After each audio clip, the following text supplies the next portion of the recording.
Tuhanmu telah memerintahkan supaya kamu jangan menyembah selain Dia, dan hendaklah kamu berbuat baik pada ibu bapakmu dengan sebaik-baiknya. Jika salah seorang di antara keduanya atau kedua-duanya sampai berumur lanjut dalam pemeliharaanmu, maka sekali-kali janganlah kamu mengatakan kepada keduanya perkataan A, dan janganlah kamu membentak mereka, dan ucapkanlah kepada mereka perkataan yang mulia. Quran Surat Al-Isra ayat 23.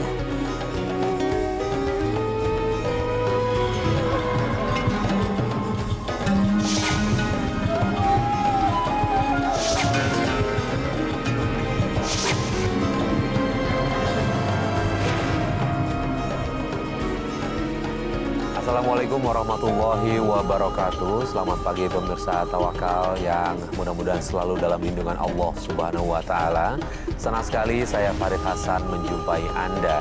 Dan pemirsa di studio sudah hadir bersama kami Ustadz Muhammad Bukhari Muslim. Assalamualaikum Pak Ustadz. Waalaikumsalam warahmatullahi wabarakatuh. Gimana Pak Ustadz, sehat kabarnya? Alhamdulillah sehat Mas Farid pagi ini. Alhamdulillah sehat, insya Allah sehat. Ya, dan pemirsa selain Pak Ustadz Muhammad Bukhari Muslim, ada juga narasumber kami yang kami panggil Ibu EN. Assalamualaikum Bu EN. Waalaikumsalam Mas. Gimana Bu EN, sehat Ibu hari ini? Alhamdulillah sehat. Syukur Alhamdulillah. Oke, langsung aja nih Bu EN. Ibu EN punya masalah apa nih dalam kehidupan Ibu EN sekarang? Banyak ya Mas masalahnya. Selama ini nih, saya merasa nih hati saya merasa bingung ya, soalnya saya ingin bertobat, sholat. Selama ini saya berkelimang dengan ya dunia hitam. Dunia hitam itu maksudnya? Saya kerja di kafe, saya suka mabuk, kayak gitu-gitu.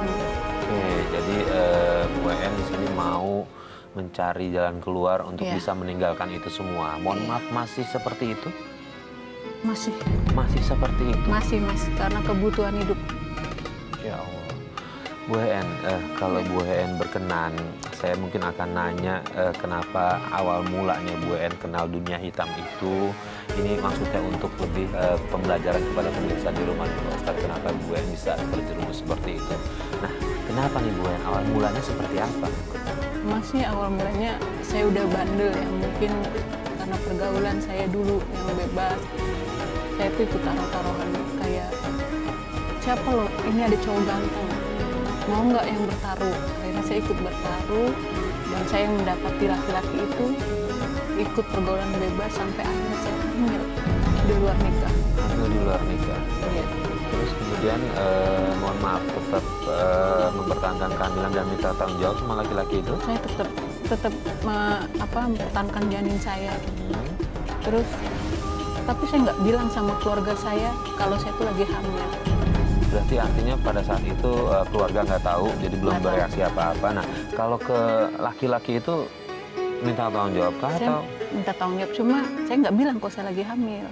Mas, kita kan pacaran udah lama, saya bilang. Kapan nih kita nikahnya? Kita udah sering melakukan itu. Malu dong sama keluarga. Akhirnya ya dia mau nikahin saya. Mau nikahin? Mau nikahin.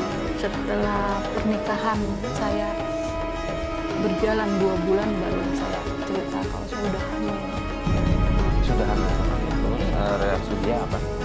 Dia cuma bilang, ya udah nggak apa-apa, orang kita yang melakukan kok. Oke, nih Pak Ustadz, apa yang dilakukan oleh Mbak EN ini menyembunyikan kehamilannya dengan maksud agar bisa cepat menikah. Akhirnya menikah. Cuma pernikahan itu dilandasi dari kebohongan, dia dalam kondisi belum hamil. Nih Pak Ustadz. Mungkin ini dulu Mas Farid. Ini pelajaran kita pemirsa, miris rasanya. Pergaulan bebas merusak akhlak. Dan ini sudah terjadi di mana-mana. Ini mengerikan sekali. Jangan sampai anak-anak kita, anak didik kita, santri-santri, murid-murid terjadi seperti ini. Hanya karena taruhan, bisa nggak mendapatkan itu, waliyadzubillah. Ini adalah perlakuan-perlakuan jahiliyah. Rasanya ini mungkin tidak hanya Ibu EN, tapi banyak di sana. Ayo, pemirsa, masyarakat kita hentikan seperti ini. Bagian dari kita nahi mungkar itu seperti ini. Kita diperintahkan amar ma'ruf. Amar ma'ruf itu lebih mudah loh, ngajak orang sholat, ngajak orang baik. Dan yang paling berat itu apa? Nahi mungkar. Ada kemungkaran, bagaimana mencegah? Ini akibatnya karena pergaulan bebas, nggak ada aturan, nggak ada akhlak, nggak ada yang ditakutin. Sehingga apa? Perzinaan, kemudian mabuk-mabukan, ada judi, qimar. Tadi judi, perjudian, untuk apa? Kan tadi untung-untungan nih. Kalau untung dapatnya apa? Harga diri. Na'udzubillah min dzalik. Rasulullah Shallallahu Alaihi Wasallam dengan tegas mengatakan, salasun la yukallimuhumullahu yaumal qiyamati wala yuzakkihim wala yanzuru ilaihim walahum adzabun alim. Ada 3 golongan orang yang tidak akan diajak bicara oleh Allah, tidak dilirik oleh Allah, tidak dipedulikan oleh Allah, dibiarkan oleh Allah. Bayangkan, kita aja kalau dibiarkan orang tua kita kayak apa? Ya kalau Allah membiarkan kita, kita sama siapa? Walahum adzabun alim, akan mendapatkan azab yang sangat pedih. Apa itu? Syekhun zanin, orang yang berzina. Wa malikun kadzdzab, penguasa yang pembohong. Dan ailun mustakbir, orang miskin tapi sombong. Rata-rata orang pergaulan itu, kalau ada orang miskin sudah bergaul bebas, sombong lagi. Waliyadzubillah. Perzinaan yang harus disentuh. Bahkan Rasul mengatakan akhir zaman nanti banyak perzinaan. Saya khawatir ini sudah akhir zaman beneran. Sudah akhir zaman. Karena sudah umum berzina itu, pacaran udah umum. Berzina sunnah, iyadzubillah. Kalau kita tidak hentikan, azab Allah akan banyak. Sehingga di dalam Al-Quran itu mengatakan begini. Wa ma kana muhlikal qura bizulmin wa ahluha muslihun. Allah tidak akan mengadab sebuah kaum, sebuah kampung, sebuah negeri, wa ahluha muslihun, kalau ada orang-orang yang muslih, orang muslim yang menyetop. Ada maksiat dihentikan.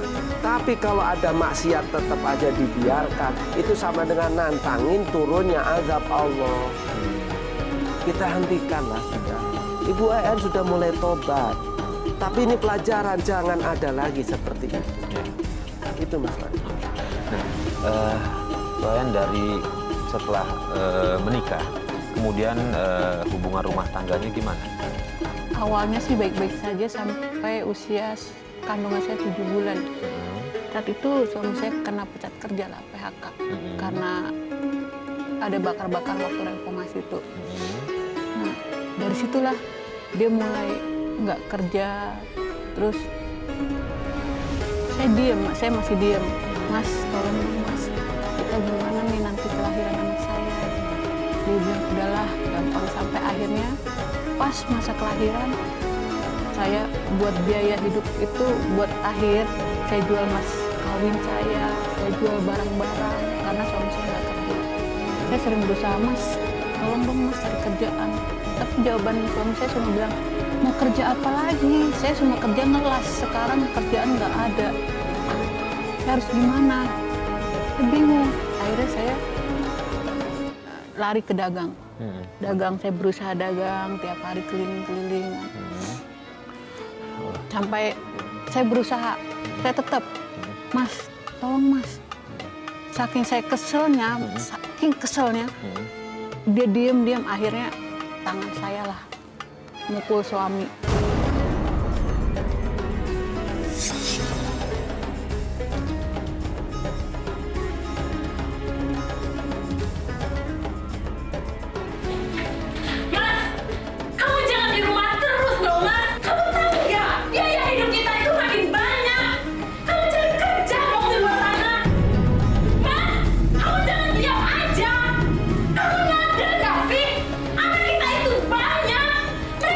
Biaya buat